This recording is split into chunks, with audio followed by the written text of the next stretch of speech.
नाजरीन, पाकिस्तान में सऊदी शहजादा मोहम्मद बिन सलमान को JF-17 थंडर बतौर तोहफा देकर खित्ते में ताकत का नया पैगाम भेजा है। ये महज तैयारा नहीं बल्कि एक वाज़ेह ऐलान है कि सऊदी फ़िज़ाओं की हिफाजत के पीछे एक मजबूत अस्करी और तकनीकी इत्तेहाद खड़ा है। आज की वीडियो में हम जानेंगे कि पाकिस्तान ने ये कदम क्यों उठाया, इस तैयारे की सलाहियतें क्या हैं और क्या वाकई इस तोहफे के ज़रिए खलीज में ताकत का नया तवाज़ुन बन रहा है। वीडियो को आखिर तक देखें। आज की वीडियो में हम इसी इनकलाबी कदम पर बात करेंगे कि पाकिस्तान ने ये फैसला क्यों किया, मोहम्मद बिन सलमान को इस खतरनाक हथियार की ज़रूरत क्यों पेश आई और क्या वाकई पाकिस्तान और सऊदी अरब के दरमियान कोई नया अस्करी इत्तेहाद जन्म ले रहा है।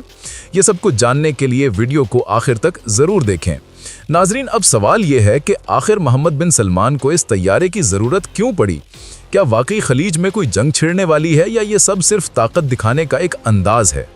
बात यह है कि मोहम्मद बिन सलमान सिर्फ एक शहजादा नहीं बल्कि एक रहनुमा है जिन्होंने अपने मुल्क की जदीद दिफाई सलाहियत को मजबूत करने के लिए हर मुमकिन कदम उठाया है। सऊदी अरब के फौजी अफसरान और एयरफोर्स के कमांडर्स ने हालिया बरसों में मुताद्दिद जदीद जंगी मशक़ें की हैं और मुल्क के दिफा को महफूज बनाने के लिए तैयारे, मिसाइल और जदीद रेडार सिस्टम्स में सरमायाकारी की है। मगर दुश्मन के बढ़ते हुए खतरात, खास तौर पर यमन में हौसियों की मुदाखलत, ईरान की जारहियत और खित्ते में बढ़ती हुई अस्करी हरकत के पेश नज़र मोहम्मद बिन सलमान ने महसूस किया कि एक ऐसा हथियार चाहिए जो दुश्मन के हौसले तोड़ दे और सऊदी आसमान को महफूज बनाए। और यही लम्हा था जब पाकिस्तान का हाथ उसकी तरफ बढ़ा। पाकिस्तान ने न सिर्फ मोहम्मद बिन सलमान की हौसला अफजाई की बल्कि उसे वो JF-17 थंडर फराहम करने का फैसला किया जो आवाज़ की रफ्तार से दुगनी रफ्तार रखता है, यानी इशारिया 6 मैक की रफ्तार से परवाज़ करता है और 1970 किलोमीटर फी घंटा से ज़्यादा की रफ्तार से दुश्मन के किसी भी इलाके में पहुँच सकता है। इसकी रेंज 1200 किलोमीटर है और अगर एयर टू एयर रिफ्यूलिंग हो तो कई घंटों तक फिजाओं में रह सकता है। JF-17 थंडर का वेपन सिस्टम किसी बड़े तैयारे से कम नहीं। ये तैयारा BVR missiles, laser guided bomb और स्मार्ट वेपन से लैस है।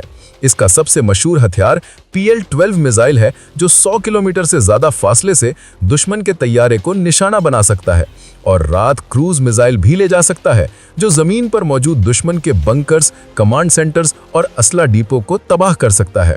JF-17 जदीद तरीन इलेक्ट्रॉनिक वॉरफेयर सिस्टम से भी लैस है जो दुश्मन के रेडार, कम्युनिकेशन और मिसाइल गाइडेंस को जाम कर देता है। यानी अगर दुश्मन ने तैयारा भेजा या मिसाइल दागा तो थंडर उसकी आंखें बंद कर देता है। यही सिस्टम ईरान और यमन के जदीद हथियारों के खिलाफ भी आजमाया जा सकता है। नाजरीन, पाकिस्तान के JF-17 थंडर ने पहले ही भारतीय राफेल तैयारों को लाइन ऑफ कंट्रोल पर नाकाम किया है और यही तजर्बा सऊदी अरब के दिफा में भी इस्तेमाल होगा। JF-17 की सबसे बड़ी खूबी यह है कि ये दुश्मन के महंगे तैयारों को कम कीमत में नाकाम बना देता है। जहां राफेल की कीमत $80 मिलियन है, वहीं JF-17 सिर्फ $25 मिलियन में तैयार हो जाता है। यानी एक राफेल के बजाय सऊदी अरब 7 JF-17 हासिल कर सकता है और उन्हें मैदान में ज़्यादा मुअस्सर तरीके से इस्तेमाल कर सकता है। ये तैयारा पाकिस्तान ने खुद तैयार किया है, मतलब पाकिस्तान के पास इसकी मुकम्मल टेक्नोलॉजी, पुर्जे, सॉफ्टवेयर और मुरम्मत का निज़ाम मौजूद है। सऊदी अरब अगर ये तैयारा हासिल करता है तो पूरा पैकेज मिलेगा, सिर्फ जहाज नहीं बल्कि तरबियत, लॉजिस्टिक्स और सपोर्ट भी। और यही चीज़ मोहम्मद बिन सलमान को एतमाद देती है कि वो दुश्मन के सामने डट कर खड़े हो सकते हैं, क्योंकि उनकी पुश्त पर वो परिंदा है जो मौत की तरह खामोश आता है मगर दुश्मन के लिए क़यामत बन जाता है। नाज़रीन, सऊदी अरब की जोग्राफियाई हैसियत इंतहाई अहम है। खलीज, यमन की सरहद, इराक और ईरान के करीबी इलाकों पर यह तैयारा फौरी रिस्पॉन्स देने के लिए इस्तेमाल होगा। एयरबेस रियाज, जीजान और दम्माम से JF-17 फिजाओं में उड़कर किसी भी खतरे का फौरी जवाब दे सकता है। मुल्क की फौजी ताकत में ये इजाफा एयरफोर्स की सलाहियत को बढ़ाएगा और बहरी और ज़मीनी ऑपरेशंस में भी ताउन करेगा।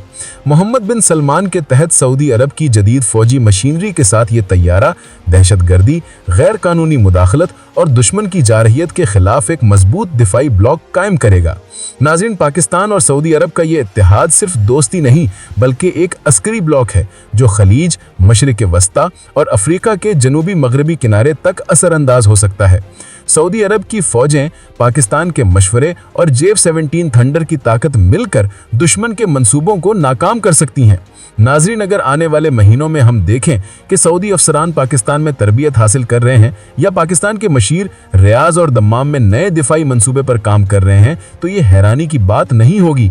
ये इत्तेहाद ब्रिक्स, SCO और नए मुस्लिम ब्लॉक के मुकाबले में भी अहम किरदार अदा करेगा। ये एक नजरियाती और अस्करी इनकलाब है, क्योंकि पाकिस्तान और सऊदी अरब की पुश्त पर मौजूद फौजी और एटमी ताकत दुश्मन के लिए वाज़ेह पैगाम है कि कमज़ोर मुल्कों को दबाने वाले सोचें कहीं भी महफूज नहीं।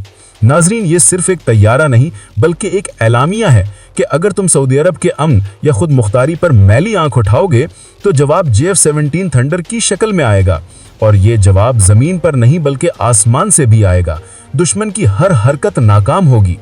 मोहम्मद बिन सलमान के तहत ये तैयारा सऊदी अरब के एयर डिफेंस, फौजी बेसिस और हसास सरहदी इलाकों में तैनात होगा, ताकि खलीज, यमन, ईरान के साथ मुमकिन तनाज़ात में फौरी और मौसर रिस्पॉन्स मुमकिन हो। नाज़रीन, पाकिस्तान और सऊदी अरब का ये नया अस्करी ब्लॉक आने वाले बरसों में खलीज और मशरिक वस्ता की सियासत, फौजी तवाज़ुन और आलमी ताकतों के मंसूबों पर असरअंदाज हो सकता है। और जब JF-17 थंडर सऊदी आसमान पर उड़ेगा तो दुश्मन जान लेगा कि अब माजी की तरह छूट नहीं, ये नया दौर, नई ताकत और नई दुनिया है।